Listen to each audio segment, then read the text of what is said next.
kotorannya buat ngangkat grease-nya, ya kotorannya.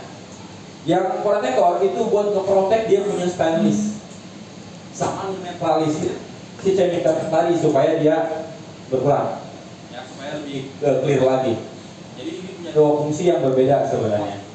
Nah ini teksturnya rada kental. Jadi pada saat kita mau pakai, kita kocok dulu, ya. Karena dia bisa split kalau kita nggak kocok. Kadang-kadang kalau disemprot air doang, kadang-kadang disemprot kental doang. Nah itu berarti dia belum nyampur. Ini mesti dicampur. Kalau yang ini nggak perlu. Ya ini udah seperti ini. Terus tadi ada yang komplain, Chef, saya katanya chemical ada giniannya, tapi nggak ada semprotannya. Harusnya ada. Mungkin Pak Diko ngasih kali. Buat burung kayaknya di rumah dia. Ya. Gitu. Oke, ini harus ada ya. Oke, yang pertama sudah pasti tahu ya. Klik yang ini, yang bawah, ya gambar klik. Nah, tulisannya kan, place a tray of ice in the oven. Jadi masukin tray yang ada esnya di oven, masukin ke oven. Udah? Checklist yes. Ada dua, mau kayak gini kebuka atau mau setengah gini juga boleh. Ya, kalau mau lebih safety ya kayak gini sebenarnya. Kalau pakai es batu, tapi kalau nggak pakai es batu, dibuka aja karena lama. Gitu ya. Karena kan dingin kita buka aja.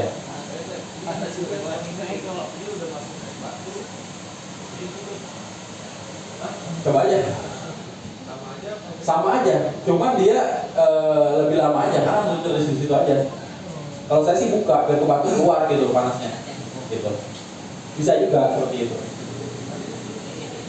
Apalagi kalau nggak pakai es batu, ya pasti dibuka. Ini aja buka aja. Kencang dulu kipasnya sampai 100 derajat. Nanti 100 derajat kipasnya mulai pelan kan? Nah itu berubah. Kenapa? Karena mungkin kalau udah 100 derajat kipasnya masih kencang, panasnya makin ngalir, makin panas lama. Dia dikasih pelan-pelan kipasnya supaya turun pelan-pelan. Gitu. Hah? Bahaya nggak? Oh enggak, oh apa?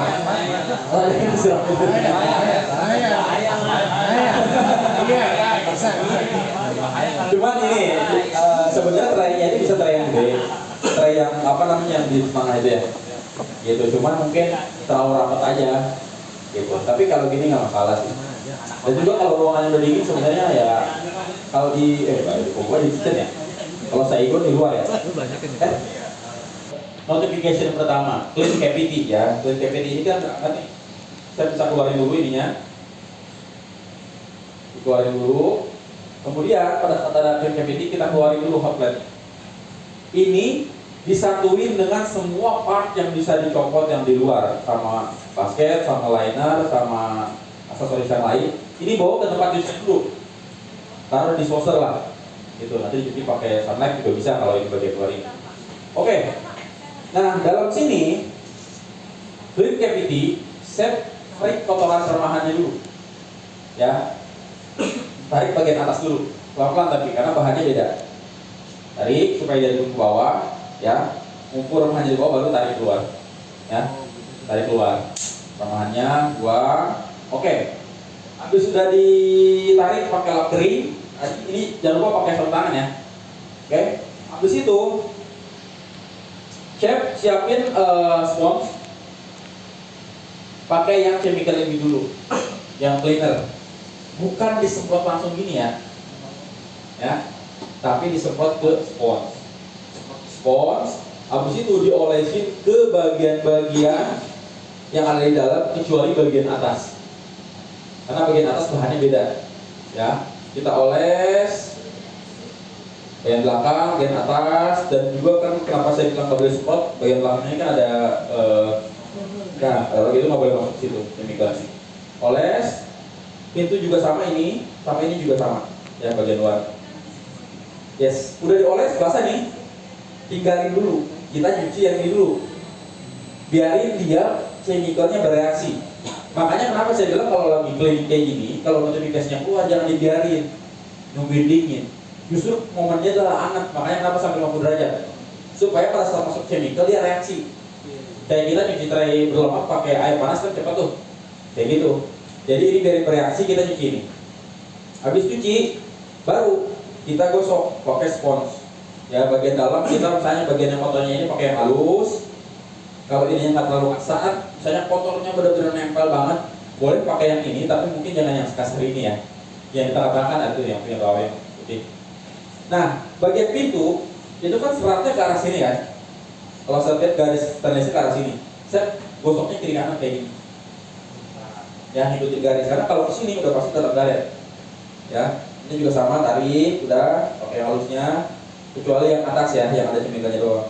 Udah, misalnya kalau misalnya udah kering nih, udah disemprot kelamaan, kering, semprot lagi di sininya, olesin lagi. Ya, biar dia agak basah.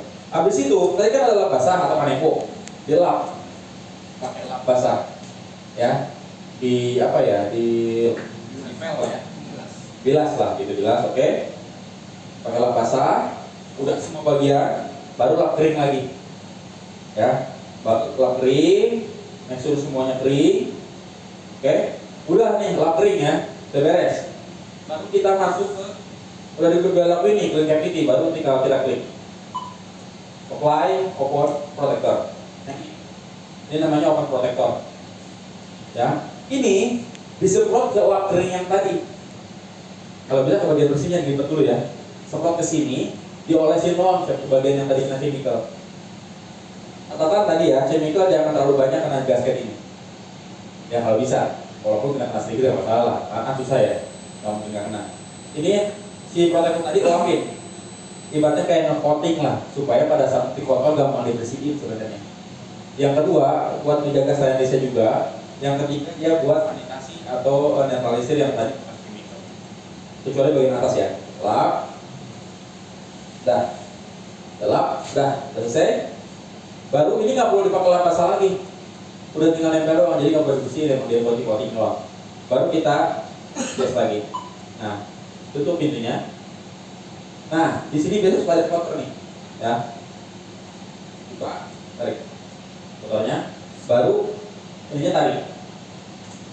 Ini yang paling sering banyak kita lupa. Ini yang bikin oven itu overheat kalau kita lama-lama nggak dibersihin. Karena sirkulasi PSR-nya itu nggak jalan masuk sini. Kalau debunya banyak, dia taruh seminggu aja 2 minggu ini padat banget udah. Udah kayak berbulu gitu. Ini boleh dilap pakai misalnya lap kering, atau disapu, atau dicuci aja langsung juga boleh. Ya, yang penting dikeringin lagi. Ya, boleh nggak sih kalau bersihinnya itu pada saat di tengah-tengah pemakaian? Bisa, copot aja, bersihin, pasang lagi. Selama dia dicopot di sini ada notifikasi, nggak bisa dipakai ovennya. Ya, ada yang warna merah gitu dan titik ya. Baru kita pasang lagi, nanti ada magnetnya. Ya. Udah pasang lagi, tutup. Oke, sorry, masukin ini dulu ke dalam. Nah, ini posisinya garisnya ke depan ya. Karena kalau kayak gini pas masukin kotak nyangkut. Masukin, sorry, salah ya mas. Ini, tutup, yes, nah. Baru kita matiin, kita lap bagian luar. Pakai lap kanebo boleh, lap lembab ya, bersihin lemak-lemaknya. Habis itu kalau misalnya saya masih kelihatan ada tulisan sabun, terus sabunnya, terus ada masih kipas jalan, berarti itu masih ada sedikit panas yang tersisa. Nggak masalah.